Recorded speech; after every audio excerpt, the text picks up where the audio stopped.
car across the street.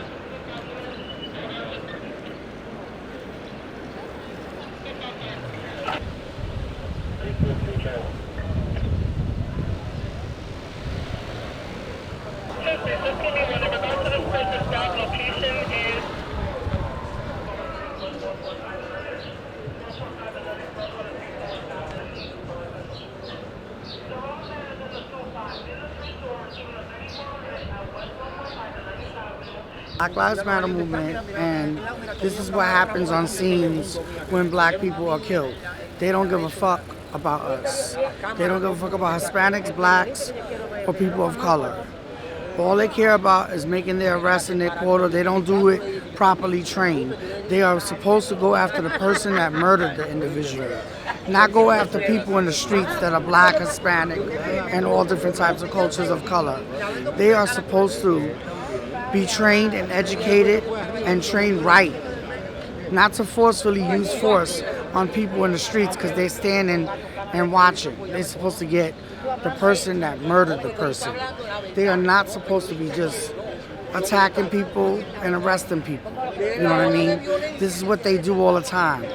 Same thing with movements, the Black Lives Matter movement. They snatch people up and arrest them. You know what I mean? For peaceful protesters. Enough is enough. Black lives matter. Hispanic lives matter. People of color matter.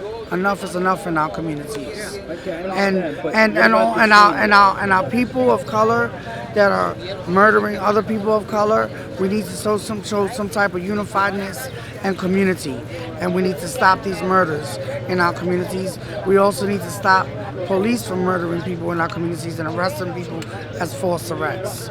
They need to go after the people that murdered the person in our community. All right, that's understandable here about the political stuff, but I want to know what exactly happened at this scene. Did you hear A person was shot, murdered, and they said they seen the person on the ground. When two people said when they came to the scene, there was nothing but gunshots. Everybody ran. Then they came back and saw a dead body on the floor. And you know what time this transpired at? Not specifically. They didn't explain that part to me. But were you one of the first people to come on the scene to see before the camera? I just came on the scene when everybody was crowded around the area and the police was surrounding the area, and basically I just went by what people were telling me that was surrounding the area in the community, and they were making sure each other's safe, you know what I mean, as people of color, and watching what's happening. And some people was around in the scene and some people wasn't. Okay. How common are incidents like this in this area? In Harlem, on a regular. On a regular basis? Yeah. And, but you didn't hear any of the gunshots? There was gunshots. Everybody heard it, you know. At least how many would you heard? A lot, you know. Can you give like a specific number? Could you give an estimate? Probably like 6 or 7, yeah. And what do you think the authorities should do in regards to that? I feel like they need to properly handle force the right way and go after the person that did it, or find out evidence from people that was around. Okay. You know, they shouldn't just arrest anybody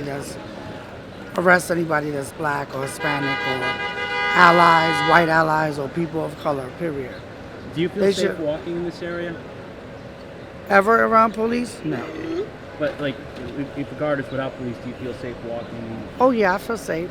I feel safe. I'm not worried about anything. I was born and raised in the hood, born and raised in the ghetto. I'm not really worried about anything because I know a lot of people in the Black Lives Matter movement. I know a lot of people in organizations, agencies, and programs. And I know a lot of people in the streets, in the hood, in the projects. So does my family. So I'm very well loved, very well protected, very well safe. But I feel that other people need to be protected and safe in the right, properly manner. Because if it was a white person that did a shooting and shot somebody that was black or shot somebody that was Hispanic, they would have came to the scene early. They came to the scene late. And they always come late when it comes to black people or Hispanic people. But if it was a white person shooting a black person, they would come mad early. Can you spell your name? You know what I mean? Can you spell your name? You know, because Josephine, Josephine, Perez. Because if a white person shot a black person, they would come to the scene early, right? If a white person was to kill somebody, they would come late. You know what I mean? Okay. Basically, that's how I feel. When white people shoot people, they come late, right? Okay. But when white people get shot, they come early, you know, on the scene to save their lives. All right. But if it's a black person, they won't save their lives. All right. Thank you.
Oh, hey, how are you, baby? Good to skip, right?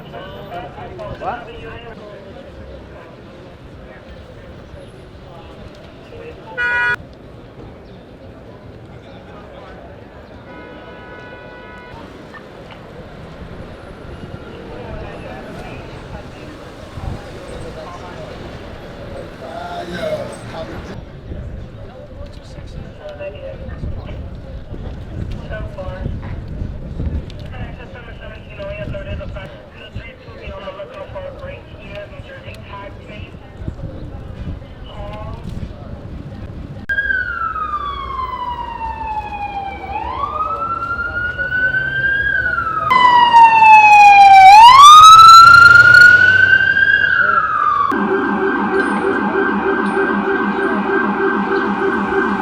Can I talk to you guys? Just $5.39 per pound with fries on April 11th. Breakfast, lunch, dinner. This night, dazzle to well the public. While supplies last. Shop in store or online. Terms apply. And if you owe back tax and don't have years of unfiled tax returns, listen carefully. Before it's too late, check your eligibility for the fresh to eliminate your tax problems. Call our special hotline number now and find out in minutes if you qualify for these life-changing programs. This is the person. If you're a payment with no insight of unfiled tax returns,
Oven roasted chicken and tossing it in a new hot lemon pepper sauce kind of thing.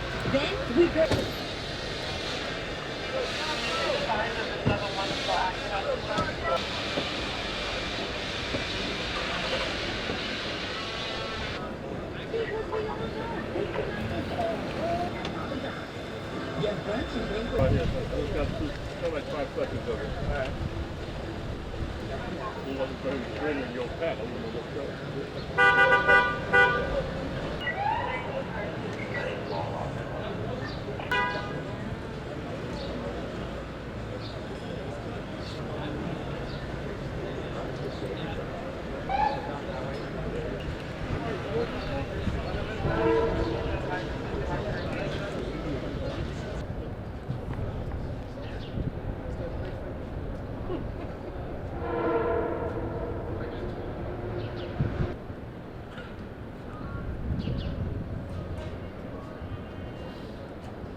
Yeah, I got.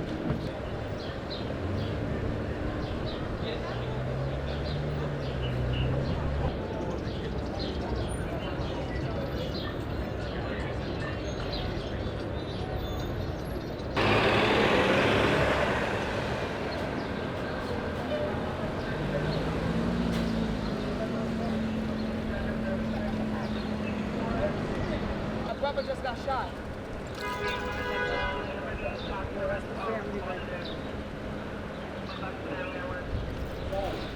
Thank you.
Someone got shot in the head and died.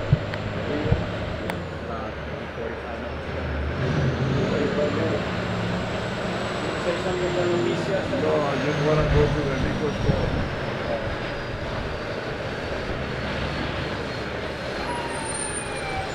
Tell me what transpired here and what your thoughts? Well, my name is Chaplain Robert Rice. I'm the NYPD clergy liaison. Okay. Well, there was another senseless shooting in the community on 123rd and Lexington Avenue. There's been a number of shootings going on throughout the city. As a clergyman, I'm sick of the shootings. The city is sick of the shootings. When is enough is going to be enough. We don't want to see no more mothers and fathers bury another child. This is unacceptable to see a young man be shot.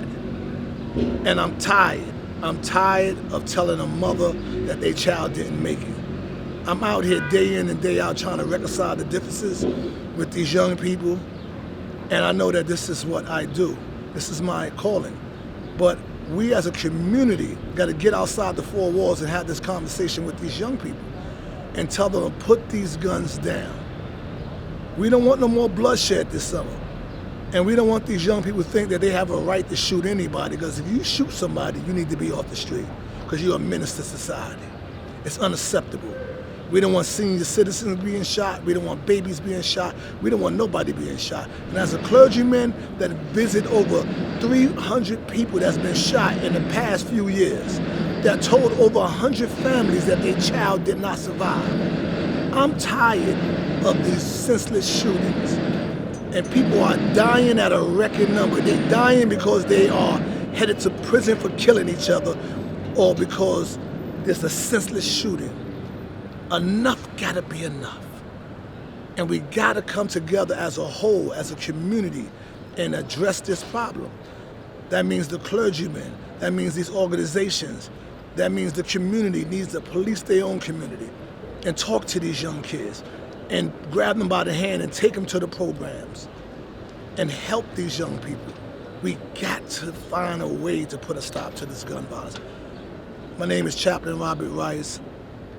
That's all I have to say. Okay, all right, thank you. Oh.